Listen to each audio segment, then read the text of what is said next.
బడుగు బలహీన వర్గాల ఆశాజ్యోతి పేదల పక్షపాతి కొండా మురళీధర్రావు జన్మదినం సందర్భంగా కొండా అభిమాని కాంగ్రెస్ పార్టీ నగర నాయకులు పగడాల సతీష్ ఆధ్వర్యంలో 34వ డివిజన్లో వృద్ధులకు చీరలు మరియు కేక్ కటింగ్ కార్యక్రమాన్ని ఏర్పాటు చేయగా ముఖ్య అతిథిగా కాంగ్రెస్ పార్టీ రాష్ట్ర నాయకులు గోపాల నవీన్ రాజ్ పాల్గొని కేక్ కట్ చేసి సుమారు 150 మంది వృద్ధులకు చీరలు పంపిణీ చేయడం జరిగింది। ఈ సందర్భంగా కాంగ్రెస్ రాష్ట్ర నాయకులు నవీన్ రాజ్ మాట్లాడుతూ కొండా మురళి చేసే సేవా కార్యక్రమాలు చేసి మరిన్ని సేవా కార్యక్రమాలు చేయాలని సతీష్ కొనియాడారు।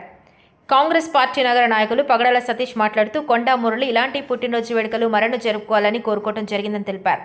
ఈ కార్యక్రమంలో కాన్నోజు లావణ్య, బత్తుల నవీన్, అక్షిత్ పటేల్, అబ్బోజు తిరుపతి, శెట్టి రాజేష్, శెట్టి అరుణ, మంతన సంధ్య, గజ్జి విజయ, భాగ్యలక్ష్మి, సరిత, జయ, స్వప్న, మంజుల, సోమలక్ష్మి,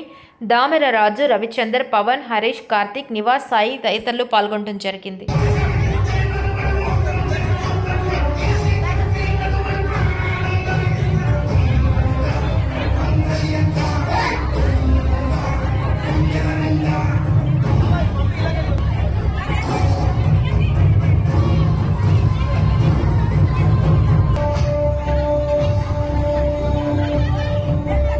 ఈ రోజు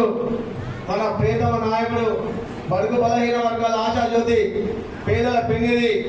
శ్రీ మన ఎక్స్ఎమ్మెల్సీ శ్రీ కొండా మురళీధర్ గారి జన్మదిన సందర్భంగా మన 34వ డివిజన్ కేక్ కటింగ్ మరియు పేద మహిళలకు చీరల పంపిణీ కార్యక్రమానికి ముఖ్య అతిథిగా విచ్చేసిన మన కాంగ్రెస్ రాష్ట్ర నాయకులు శ్రీ గోపాల్ నవీన్ రాజ్ గారికి స్వాగతం సుస్వాగతం మరియు మీసాల ప్రకాశం గారికి మరియు మిగతా నాయకులందరికీ కుమ్మల కిషోర్ గారికి మిగతా నాయకులందరికీ స్వాగతం సుస్వాగతం।